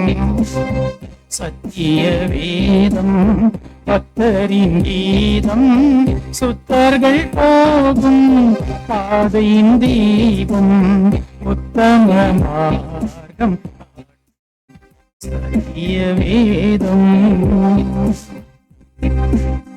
எத்தனை துன்பம் உயரம் வந்தும், பக்தரை தேற்றிடும் ஔஷதம். சத்திய வேதம் பக்தரின் கீதம், சுத்தர்கள் போகும் பாதையின் தீபம், உத்தம மார்க்கம் காட்டும் சத்திய வேதம். அப்ப இந்த கீழ்ப்படிதல் நம்முடைய வாழ்க்கையில ஆசீர்வாதங்களை கொண்டு வரும். கடைசியா, கர்த்தருக்கு முதலிடம் கொடுக்கும்போது நம் உள்ளத்திலே கொடுக்கிற மனசு வரும். இந்த கொடுக்கறதின் மூலமா கர்த்தர் ஆசீர்வாதங்களை வச்சிருக்கிறார். ஆண்டவரத்திலிருந்து ஆசீர்வாதங்களை பெறுறதுக்கு நிறைய வழிகள் இருக்கு. அதில் ரொம்ப ஈஸியான ஒரு வழி எதுன்னா, கர்த்தருக்கென்று கொடுக்கறது. இந்த காணிக்கையும் தசம பாகமும் புதுசா இன்னைக்கு நேத்து வந்த ஒரு விஷயம் இல்லை. ஆதியிலேயே ஆதி ஆகமத்தில் ஆண்டவரை பத்தி எழுதி வச்சிட்டார். உலகத்திலே முதல்ல பிறந்த மனுஷன் காயின், அவங்க தம்பி ஆபேல், இவங்க தான் முதல்ல காணிக்கை கொண்டு வந்தாங்க. நான் நினச்சிக்கிட்டு இருந்தேன், காயின் வந்து கெட்டு போன காய்கறியெல்லாம் கொண்டு வந்து காணிக்க வச்சுட்டான். ஆனால் பைபிளில் பார்த்தா அப்படி போடலை. அவன் தன்னுடைய விளைச்சின் முதற்பெயரான பலனை கொண்டு வந்து காணிக்க வச்சான். அதே மாதிரி ஆபேல் தன்னுடைய மந்தையின் தலையீற்றை கொண்டு வந்து காணிக்க வச்சான். இதில் நமக்கு என்ன தெரியுதுன்னா, ஆண்டவருக்கு நாம் காணிக்க கொடுக்கும்போது அவர் நம்ம கவனிக்கிறார். காயின் தன்னுடைய விளைச்சின் பலனை கொண்டு வந்து வச்சான், அது ஆண்டவர் அங்கீகரித்தார், ஓகே தான். அதை விட ஸ்பெஷலான ஒன்று ஆபேல் கொண்டு வந்தான். அன்னைக்கு இருந்த அத்தனை நிலத்துக்கும் எல்லா வயல்வெளிக்கும் ஒரே சொந்தக்காரன் காயின். அன்னைக்கு இருந்த அத்தனை ஆடு மாடுகள், லட்சக்கணக்கான ஆடுகள், இதுக்கு எல்லாத்துக்கும் ஒரே ஓனர் ஆபேல். இதுல இருந்து ஏதோ ஒண்ணு கொண்டு போய் கொடுக்கலாம்னு அவன் நினைக்கல. இருக்கிறதுல எது பெஸ்ட்ன்னு பார்க்கறான். இருக்கிறதுல எது தலையீற்று, எது நல்ல ஆடுன்னு கண்டுபிடிச்சு அதை கொண்டு வந்து காணிக்க வைக்கிறான். ஆண்டவர் அதை அங்கீகரிக்கிறார். அப்ப நம்ம ஆண்டவருக்கு காணிக்கை கொடுக்கும்போது சிறந்த காணிக்கை தரணும். எது பெஸ்ட்ன்னு நினைக்காம அந்த காணிக்கையை ஆண்டவருக்கு நாம தரணும். பழைய நோட்டு, கிழிஞ்சு போனது, பழைய 500 நோட்டு, 1000 ரூபாய் நோட்டு, 2000 ரூபாய் நோட்டு, இதெல்லாம் போடக்கூடாது. ஃப்ரெஷ்ஷாக புது நோட்டாக கத்திருக்கேன்னு நாம் கொண்டு வரணும். ஏன்னா அவர் அழகாக பாடுறோம், முற்றிலும் அழகானவர், 10000 சிறந்தவர், இப்படிலாம் சொல்லிக்கிட்டு இப்படிப்பட்ட நல்ல ஆண்டவருக்கு நம்ம எந்த மாதிரி காணிக்கை கொடுக்குறோம். நான் வந்து சண்டே சர்ச்சுக்கு போகிறேன்னா சனிக்கிழமை காணிக்கை எடுத்து வச்சிருவேன். புது நோட்டை தான் எடுத்து புதுசு இல்லைன்னா நைட்டே ஏடிஎம் போயிட்டு ஆண்டவருக்காக எடுத்து வச்சோன்னு போயிடுவேன். ஏன்னா அவ்வளோ நல்ல ஆண்டவர். நம்முடைய தெய்வத்துக்கு நாம் நல்ல காணிக்கை தரணும். இது வரைக்கும் நம்ம கொடுத்ததெல்லாம் எப்படி இருந்தாலும் பரவாயில்ல, இனி ஒரு தீர்மானம் எடுப்போம். என்னுடைய தெய்வத்துக்கு, என்னுடைய ஆண்டவருக்கு நான் சிறந்த காணிக்கை தருவேன்ற ஒரு தீர்மானம் எடுக்கணும். கர்த்தருக்குன்னு கொடுக்கும்போது ஆண்டவர் நம்மை ஆசீர்வதிக்கிறார், நம்ம அங்கீகரிக்கிறார். நான் ஆண்டவருக்கு தசமாக கொடுத்தேங்க, காணிக்கை கொடுத்தேன், இன்னைக்கு நடு ரோட்டில் நிற்கிறேன் அப்படின்னு யாராவது சொல்லி பார்த்துருக்கீங்களா? முடியாது. காரணம், ஆண்டவர் நம்ம கொடுக்குற ஒரு காணிக்கை கணக்கு வச்சு பல மடங்காக திருப்பி தரார். ஆண்டவர் நம்ம ஆசீர்வதிச்சா அது எப்படி இருக்கும் அப்படின்னா, வானத்தில் ஒரு ஜன்னல் வச்சு அதுலேருந்து ஆசீர்வாதம் கொட்டினா எப்படி கொட்டுமோ அந்த மாதிரி ஆண்டவர் நம்ம ஆசீர்வதிக்கிறேன்னு சொல்லியிருக்கிறார். இதை நம்ம அனுபவத்தில் தான் பார்க்க முடியும். இன்னைக்கு காணிக்கை டைம் முடிஞ்சு போச்சு. அடுத்த முறை வரும்போது ஒரு நல்ல காணிக்கை கொண்டு வாங்க. எவ்வளோன்றது உங்களுக்கு ஆண்டவருக்கு மட்டும் தெரிஞ்சால் போதும். ஆனால் அதனுடைய பிரதிபலன் ஆண்டவர் கொடுப்பாரு பாருங்க, அதை நீங்கள் வந்து சாட்சி சொல்லுவீங்க. அந்த அளவுக்கு ஆண்டவர் ஆசீர்வதிப்பார். அப்போ கர்த்தருக்கு கொடுக்கும்போது கர்த்தர் நம்மை கனப்படுத்துகிறார், நம்மை ஆசீர்வதிக்கிறார். இதுக்கு உதாரணமா சாலமோன் ராஜாவை நான் சொல்ல விரும்புகிறேன். சாலமோன் கர்த்தருக்கு முதலிடம் கொடுத்ததுனால ஏராளமான பொன்னையும் வெள்ளியும் அள்ளி அள்ளி கொடுத்தான் தேவனுடைய ஆலயத்தை கட்டுறதுக்கு. தாவீது சேர்த்து வச்சு அத்தனை தங்கத்தையும் வெள்ளியையும் விலையுறந்த பொருட்களையும் எருசலேமிலே தேவாலயத்தை கட்டுறதுக்கு சாலமோன் அள்ளி அள்ளி கொடுத்தான். இவ்வளோ கொடுத்தான்னு கூகுளில் போய் பார்த்தா தெரியுது. 40 லட்சம் கிலோ கோல்டு கொடுத்துருக்குறான்.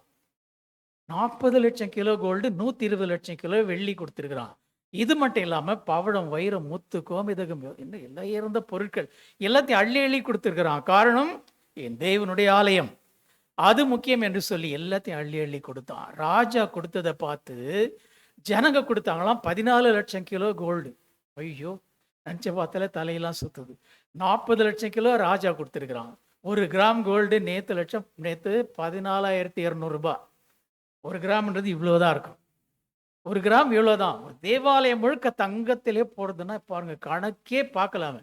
என் தேவனுடைய ஆலயம், நான் வாழ்கிற வீடு எனக்கு பெருசு கிடையாது, என்னுடைய அந்தப்புறம் எனக்கு முக்கியம் இல்லை, அரண்மனை முக்கியம் இல்லை, கோட்டை கொத்தளம் முக்கியம் இல்லை, தேவனுடைய ஆலயம் முக்கியம் என்று சொல்லி எல்லாத்தையும் அள்ளி அள்ளி கொடுத்தான் சாலமோன். அதனால ஆண்டவர் சொன்னார், உன்னை போல ஞானி இனிமேல் பிறக்க போகிறதே இல்லைன்னு சொல்லி ஒரு பெரிய ஒரு ஆசீர்வாதத்தை அவனுக்கு கொடுத்தார். கர்த்தருக்கு கொடுக்கும்போது கர்த்தர் நம்ம விசேஷமாக ஆசீர்வதிக்கிறார். கர்த்தருக்கு கொடுக்கிறது ஒரு இனிமையான அனுபவம். சபை தேவன் வாசம் பண்ணுகிற இடம், தேவாலயம். 4 சவுத்து நடுவில் உட்கார்ந்து ஆண்டவரை துதிக்கிறோம், பாடுறோம், வசனத்தை கேட்குறோம், ஜெபிக்கிறோம், ஆசீர்வாதத்தை வாங்கிட்டு போயிட்டு இருக்கிறோம். ஒரு விஷயத்தை மறக்கக்கூடாது, இந்த 4 சவுத்துக்கு நடுவில் தான் ஆண்டோடைய பிரச்சனைத்தை நம்ம உணர முடியுது. பெரிய கவலையோடு வரும், இங்கேருந்து போகும்போது சந்தோஷமாக போகிறோம். எவ்வளோ பாரத்தோடு வந்தாலும் எல்லாத்தையும் இங்கே இறக்கி வச்சுட்டு விடுதலையோடு போகிறோம். எவ்வளோ பெரிய பிரச்சனை வந்தாலும் பாஸ்டர்கிட்ட சொல்கிறோம், அம்மா கிட்ட சொல்கிறோம், அவங்க நமக்கு ஆலோசனை கொடுக்குறாங்க, ஜெபிக்கிறாங்க, வசனத்தை எடுத்து சொல்கிறாங்க. அப்போ நம்முடைய கஷ்டத்தை தீர்த்து வைக்கிற இடம் சபை, நம்முடைய கண்ணீரை துடைக்கிற இடம் சபை, நம்முடைய எல்லா போராட்டத்துக்கும் முற்றுப்புள்ளி வைக்கிற இடம் சபை. அப்போ இந்த சபைக்குரிய கனத்தை நம்ம கொடுக்கணும். அதில் ஒன்று தான் காணிக்கையும் தசமபாகமும். சபை நம்ம வாழ்க்கையிலே மிக முக்கியமான ஒரு இடம். நம்ம வீட்டை விட, நம்ம வேலை செய்கிற இடத்தை விட இந்த சபைன்றது முக்கியமான ஒரு இடம். காரணம், இங்கே ஆண்டவர் வாசம் பண்ணுகிறார், இங்கே தான் நமக்கு வசனம் போதிக்கப்படுது, இங்கே தான் நமக்கு ஆசீர்வாதம் தோங்குது. அப்போ இந்த சபைக்குரிய கனத்தை நம்ம கொடுக்கணும். அப்படின்னா நேரத்தோட சபைக்கு வரணும். வாச சொன்னார், பாச வர்றதுக்கு முன்னாலே சில பேர் வந்துட்டீங்கன்னு. நல்ல விஷயம். சபை கூடி வருதலை விட்டு விடாதாருங்கள் என்று பவுல் சொல்கிறார். ஏன்னா இங்கே தான் நமக்கு ஆண்டவர் எல்லாத்தையும் வச்சிருக்கிறார். சபைன்றது ஒரு மரம் மாதிரி. ஒரு மரத்தில் நிறைய கிளை இருக்கும், இலை இருக்கும், பூ இருக்கும், காய் இருக்கும், பழம் இருக்கும், பார்க்கறதுக்கே அழகா இருக்கும். ஒரு மரத்துலேருந்து கிளைய வெட்டி போட்டா சாயந்தரத்துக்குள்ள இலையெல்லாம் வாடி போயிடும், பூவெல்லாம் கொட்டி போயிடும். அப்போ இந்த கிளையெல்லாம் மரத்தோடு இணைஞ்சிருந்தாதான் பசுமையான ஒரு மரத்தை நாம பார்க்க முடியும். சபை ஒரு மரம்னு சொன்னேன். இதிலிருந்து வர ஒரு கிளை நம்ம குடும்பம், இன்னொரு கிளை நம்ம பிள்ளைங்க, இன்னொரு கிளை அவங்க படிக்கிற இடம், இன்னொரு கிளை நம்ம வேலை செய்கிற இடம், இன்னொரு கிளை நம்முடைய வருமானம், இன்னொரு கிளை நம்முடைய சொந்த பந்தங்கள். இது எல்லாத்திலும் ஆசீர்வாதம் வேணும்னா இந்த சபையாகிய மரத்துல நாம இணைஞ்சிருக்கணும். இப்போ இந்த சபையோடு இணைஞ்சிருக்கும் போது குடும்பத்திலே ஆசீர்வாதத்தை பார்க்க முடியும், பிள்ளைங்க படிப்பிலே வளர்ச்சியை காண முடியும், வருமானத்திலே முன்னேற்றத்தை பார்க்க முடியும், சமுதாயத்தில் மற்ற மக்களோடு மகிழ்ச்சியை காண முடியும். எல்லாத்துக்கும் ரூட் எதுன்னு பார்த்தா சபை தான். இப்போ இந்த சபைக்குரிய கனத்தை நம்ம கொடுக்கணும். அதில் ஒன்று தான் காணிக்கையும் தசம பாகமும். சாலமோன் சபைக்கு அவ்வளோ முக்கியத்துவம் கொடுத்தான். தேவனுடைய ஆலயம் முக்கியம் என்று சொல்லி தன்னுடைய அரண்மனையை விட்டுவிட்டு, தன்னுடைய அந்தப்புறத்தை விட்டுவிட்டு தேவாலயத்தை அழகுபடுத்த, தேவாலயத்தை அலங்கரிக்க அவ்வளோ முக்கியத்துவம் கொடுத்தான். இந்த சபைக்கு வரும்போது இந்த பகுதியை பார்த்தா ஒரு ஸ்லம் ஏரியா மாதிரி இருக்குது, உள்ளே வந்து பார்த்தா பரலோகமாக இருக்குது. அல்லேலூயா! எவ்வளோ பார்த்து பார்த்து செஞ்சுருக்கிறாரு பாஸ்டர். ஃப்ளோர்லாம் பாருங்கள், சும்மா அப்படியே தரையிலே படுத்து உருளலாம் போல இருக்கு. அவ்வளோ அழகாக நேர்த்தியாக செஞ்சுருக்கிற இந்த அழகான சபை. ஏன்னா சபை முக்கியமான இடம், ஆண்டவர் வாசம் பண்ணுகிற இடம். அப்போ சாலமோன் சபைக்கு உள்ள முக்கியத்துவம் கொடுத்துருக்கான். ராஜான்னு சொன்னால் தங்கத்தை சேர்த்து வைக்கணும்னு ஆசைப்படுவாங்க. முகலாயர் எங்களுக்கு இந்தியா மேலே படையெடுத்தாங்க, ஆங்கிலேயர் படையெடுத்தாங்க, பிரெஞ்சுக்காரங்க படையெடுத்தாங்க. எல்லாம் எதுக்கு படையெடுத்து வராங்கன்னு பார்த்தா நாற்காலில் உட்கார்றதுக்காக இல்லை, தங்கத்தை கொள்ளையடிக்கணும், கஜானாவை எடுக்கணும். இதுக்காக தான் நாட்டின் மீது சண்டை போடுறது. அப்போ ராஜாவுடைய மரியாதை எங்கே இருக்குன்னா அவர் எவ்வளோ கோல்டு வச்சிருக்காரு பொறுத்து தான் இருக்குது. அரசர், மன்னர், சிற்றரசர், பேரரசர், மகாராஜா இதெல்லாம் எதை வச்சு கணக்கு போடுறாங்கன்னா அவள் எவ்வளோ கோல்டு வச்சிருக்காரு அப்படின்னு பொறுத்து தான் இருக்குது. அப்போ ராஜாலாம் கோல்டு சேர்த்து வைக்கிறதுலே குறியாக இருப்பாங்க. ஒரு 6 மாதத்துக்கு முன்னால் அபுதாபின்ற நாட்டுக்கு நான் போயிருந்தேன். அந்த ராஜா 4 அரண்மனை கட்டி வச்சிருக்காரு. எங்கேருந்து பார்த்தாலும் பளிச்சுன்னு தெரியுது, தகதகன்னு மின்னுது. என்னன்னு பார்த்தா சுத்தமான கோல்டு அந்த கோபுரத்தில் போட்டு வச்சிருக்காரு. எனக்கா மனசே கேட்கல. பாஸ்டர் இவ்வளோ கோல்டு உங்கள் ராஜா வேஸ்ட்டாக போட்டு வச்சிருக்காருன்னு கேட்டேன். அதுக்கு அந்த பாஸ்டர் பெருமையாக சொன்னார், பாஸ்டர் இந்த உலகத்திலே எக்காச்சக்கமான கோல்டு எங்கள் ராஜா கிட்ட தான் இருக்குது, சும்மா சாம்பிள் தான் நீங்கள் பார்க்குறீங்கன்னார். அப்போ ராஜாவோட மரியாதை மதிப்பெல்லாம் அவர் எவ்வளோ கோல்டு வச்சிருக்காரு பொறுத்து தான் இருக்குது. சாலமோன் கூட ஒரு ராஜா தான், ஆனால் அதை அவன் தேவாலயத்தை கொண்டு வந்து போட்டான். தேவாலயத்தை சிறப்பாக அமைக்கணும்னு சொல்லி எல்லாம் கொண்டு வந்து போட்டான். காரணம் தான் சாலமோனுக்கு ஒன்று தெரிஞ்சது, தேவாலயன்றது ஆண்டவர் வாசம் பண்ணுகிற இடம். அப்போ கர்த்தருக்கு நாம் காணிக்க தரும்போது அவர் நம்மை கனப்படுத்துகிறார், நம்மை ஆசீர்வதிக்கிறார். அப்போ கர்த்தருக்கு கொடுக்கறது இனிமையான ஒரு அனுபவம். அது எப்படி வரும்னா கர்த்தருக்கு முதலிடம் தரும்போது. ஒரு சபை நடத்துறது சாதாரண விஷயம் கிடையாது. நமக்கு விஷயம் தெரியாது, நாம் பாட்டில் வரோம், ஜாலியாக உட்காந்து ஆண்டவரை துதிக்கிறோம், பாடுறோம், வசனத்தை கேட்குறோம், ஆசீர்வாதத்தை வாங்கிட்டு போயிடும். ஆனால் சபை நடத்த ரொம்ப ரொம்ப கஷ்டம். ஒரு 8 வருஷம் நான் மெத்தடிஸ்ட் சபையில் பாஸ்டாக இருந்தேன். ரொம்ப கஷ்டம். நிறைய தேவைகள் வரும், திடீர் பிரச்சனைகள் வரும், ஏதாவது ஒரு செலவுகள் வந்துக்கிட்டே இருக்கும். அப்போ சபை நடத்த ரொம்ப கஷ்டமான ஒரு விஷயம். நம்ம உதாரணத்துக்கு சொல்லணும்னா நம்ம வீட்டுக்கு ஒரு மாதத்துக்கு ஆகிற செலவை விட சபையினுடைய கரண்ட் பில்லு ஜாஸ்தியாக இருக்கும். ஒரு உதாரணத்துக்கு அதை சொல்கிறேன். அப்போ நிறைய தேவைகள் ஒரு சபைக்கு இருக்குது. இப்போ கூட கிராம ஊழியத்துக்கு போனோம்னா சும்மா போயிட முடியுமா? அதுக்கு நிறைய செலவுகள் இருக்குது. இந்த விபிஎஸ் எல்லாம் வருது, சம்மரில் ஊருப்பட்ட பிள்ளைங்களாம் வரும், எல்லாத்துக்கும் நம்ம கூல்ட்ரிங்க்ஸ் கொடுக்கணும், சாப்பாடு கொடுக்கணும், கிஃப்ட்டு கொடுக்கணும். அதே போல் குட் ஃப்ரைடே, ஈஸ்டர் வந்தால் செலவு, சிறப்பு கூட்டங்கள், அதுக்கெல்லாம் செலவாகுது. டிசம்பர் மாதம் ஆச்சுனாலே எல்லாருக்கும் பிரியாணி கொடுக்கணும், எல்லாருக்கும் சாரீ கொடுக்கணும், நிறைய செலவுகள் இருக்குது. யார் இந்த காசெல்லாம் கொடுக்கறது? யார் கொடுக்கணும்? நம்முடைய சபை, நம்முடைய ஊழியம், நாம் தான் தாங்கணும். ஆகவே இன்னைக்கு நாம் ஒரு தீர்மானம் எடுக்கணும். கர்த்தருக்கு முதலிடம் கொடுக்கும்போது 3 விஷயங்கள் நம்முடைய வாழ்க்கையில் வருது. முதலாவது விசுவாசம். அந்த விசுவாசத்தின் மூலமாக ஆசீர்வாதங்களை பெற்றுக்கொள்ள முடியும். 2வது கர்த்தருக்கு முதலிடம் கொடுத்தால் உள்ளத்தில் கீழ்ப்படுகிற குணம் வரும். இந்த கீழ்ப்படிதல் ஆசீர்வாதங்களை கொண்டு வரும். 3வது கர்த்தருக்கு முதலிடம் கொடுத்தால் உள்ளத்தில் கொடுக்கிற மனசு வரும். இந்த கொடுக்கறதின் மூலமாக கர்த்தர் ஆசீர்வாதங்களை வச்சிருக்கிறார். அப்போ இந்த 3 பேரை போல நாம் இருந்தால் மொத்த ஆசீர்வாதத்தையும் சேர்த்து அள்ளிக்கிட்டு போயிடலாம். ஆகவே இன்னைக்கு நம்ம ஒரு தீர்மானம் எடுக்கணும். ஆண்டவரே, இது வரைக்கும் யார் யாருக்கோ முதலிடம் கொடுத்துட்டு இருந்தேன், எது எதுக்கோ முக்கியத்துவம் கொடுத்துட்டு இருந்தேன். இன்னிலிருந்து ஆண்டவரே நீங்க தான் எனக்கு முதலிடம், யூ ஆர் மை ப்ரியாரிட்டி அப்படின்னு சொல்லி பாருங்க. வாழ்க்கையே வித்தியாசமா மாறிடும், வாழ்க்கையே ஆசீர்வாதமா மாறிடும். கடைசியாக ஒரு உதாரணத்தை சொல்லி நான் முடிக்கிறேன். நம்ம எல்லாருடைய மொபைல் ஃபோன்லேயும் டிசம்பர் மாதம் 31 ஒரு பில்டிங்கை பார்ப்போம். அது கீழே அகலமாக இருக்கும், மேலே போக போக கோபுரம் மாதிரி ஊசி மாதிரி இருக்கும். அது வந்து உலகத்திலே உயரமான கோபுரம் துபாயில் இருக்குது. அது வந்து 31 அதில் கலர் லைட்டாலாம் எரியும், பட்டாசு வெடித்து ஹாப்பி நியூ இயர்னு வரும், நம்ம எல்லாம் பார்த்துருப்போம். இதை நான் இப்படியே பார்க்கணும்னு நினச்சேன், எனக்கு பார்க்கறது வாய்ப்பே கிடைக்கல. ஒரு முறை துபாய் போயிருந்தப்ப அந்த பாஸ்டர் கிட்ட சொல்லிட்டேன், புர்ஜ் கலீஃபா நாங்கள் போனோம், கூட்டு போங்கன்னு. கூட்டு போயிட்டாரு. கிட்ட போனது வரை என்னால் பார்க்க முடியல. அப்படி இருந்து பாதிக்கு மேலே பார்த்தா கழுத்து வலிக்குது, அவ்வளோ உயரமாக இருக்குது. ஒரு 5 கிலோமீட்டர் தூரத்தை பார்த்தா தான் முழு பில்டிங்கே தெரியுது. அந்த பில்டிங் கட்டும்போது பாதியிலே நிறுத்திட்டாராம் இந்த ராஜா, துபாய் ராஜா. அப்போ அபுதாபியில் இருந்த மகாராஜா கேட்டாராம், ஏன் அந்த வேலை நிற்குது, என்ன விஷயம்? ஃபைனான்ஸ் ப்ராப்ளம் அப்படின்னாங்க. எவ்வளோ பணம் வேணும் சொல்லுங்கள் கேட்டு கொடுத்தாராம். அவர் பேர் கலீஃபா, அதை தான் அந்த பில்டிங்கே வச்சுருக்குறாங்க, புர்ஜ் கலீஃபான்ட்டு. அந்த மாதிரி 7-8 நாடுகள் இருந்துச்சு. எல்லா நாட்டுக்கும் ஒரு ராஜா இருந்தாங்க. இவங்களுக்கு மேலே ஒரு மகாராஜா இருந்தார். ஒரு நாள் மகாராஜா எல்லா ராஜாவை கூப்பிட்டு ஒரு விருந்து கொடுத்தார்.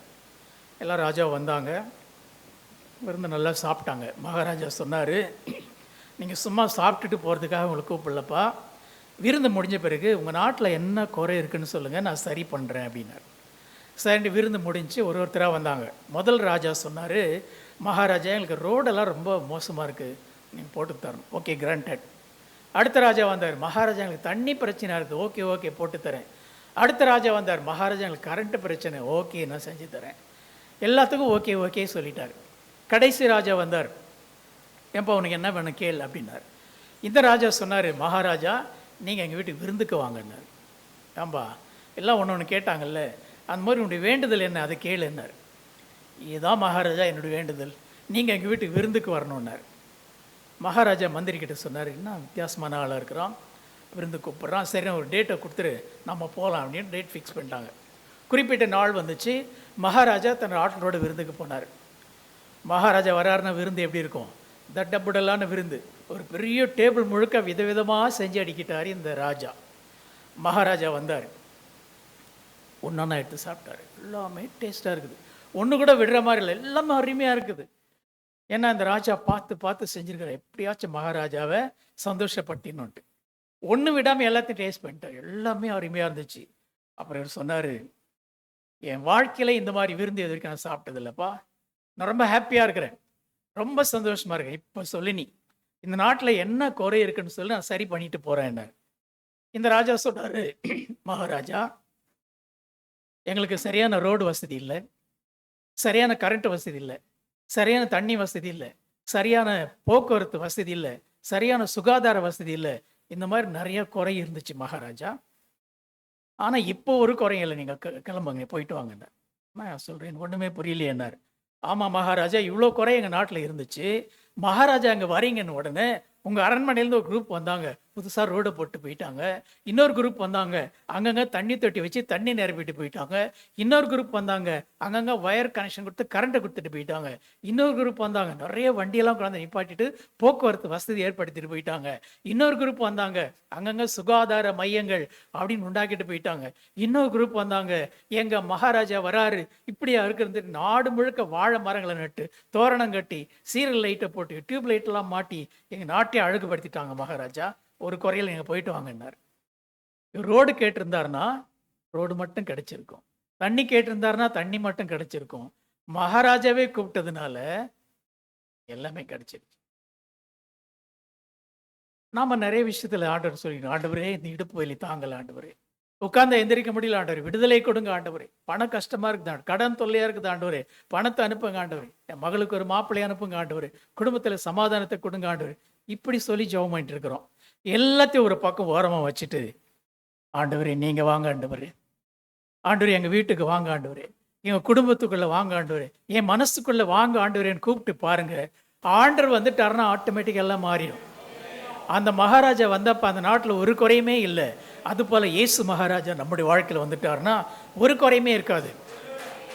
அப்படின்னா இப்போ இருக்கிற பிரச்சனைலாம் என்னது, இப்போ இருக்கிற வியாதியெல்லாம் என்ன, இந்த பலவீனமெல்லாம் என்ன, இந்த பண கஷ்டமெல்லாம் என்ன, இதெல்லாம் என்னன்னு பார்த்தா பனித்துளி மாதிரி ராத்திரியெல்லாம் பனி பெஞ்சிட்ருக்கும். புல் பார்த்தீங்கன்னா நுனியில் ஒரு துளி தண்ணி இருக்கும், எவ்வளோ நேரம் தான் அது இருக்கும். சூரியன் வரும்போது எங்கே போச்சுன்னு தெரியாது.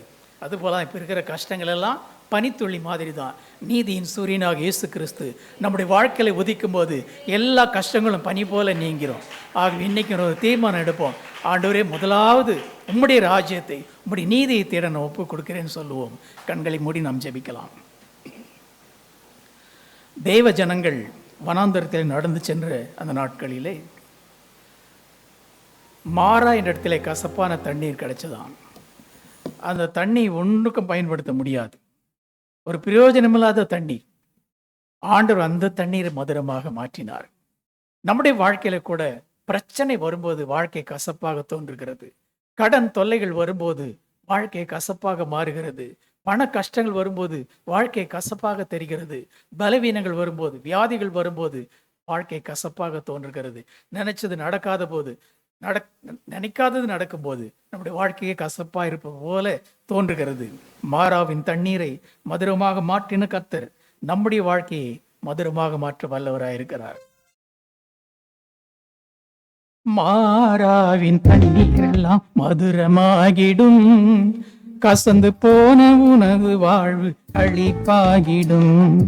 மாறாவின் தண்ணீர் எல்லாம் மதுரமாகிடும், கசந்து போன உனது வாழ்வு அழிப்பாகிடும்.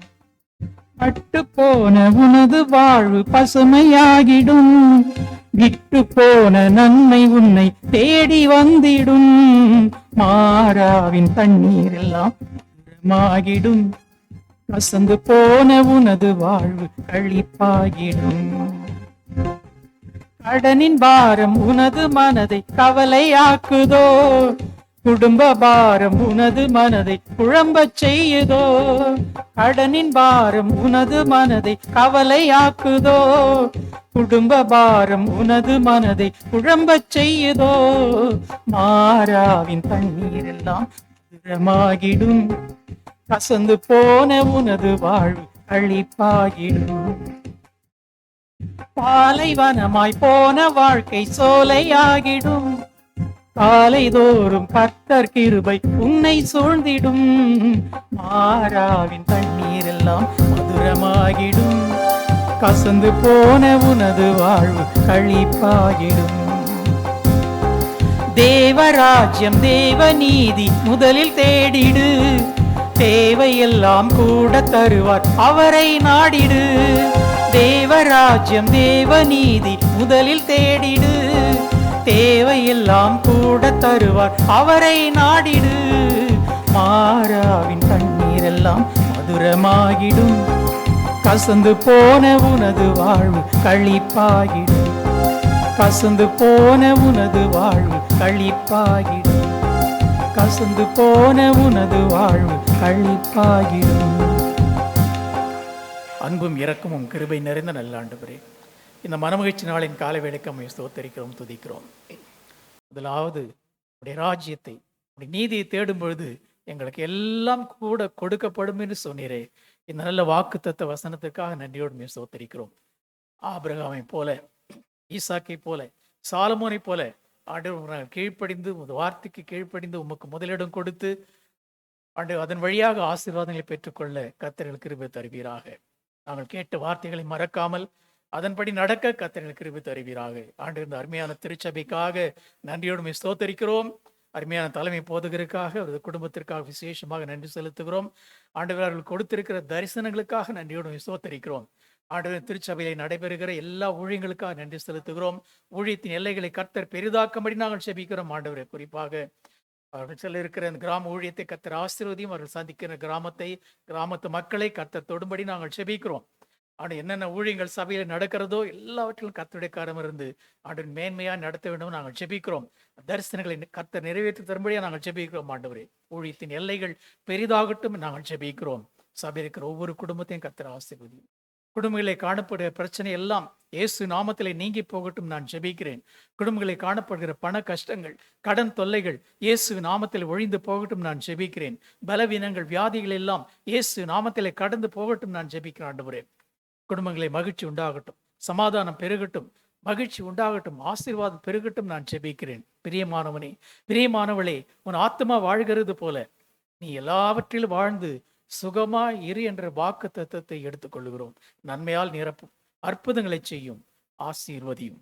இயேசுவின் நாமத்தில் ஜெபிக்கிறோம் பிதாவே, ஆமென்.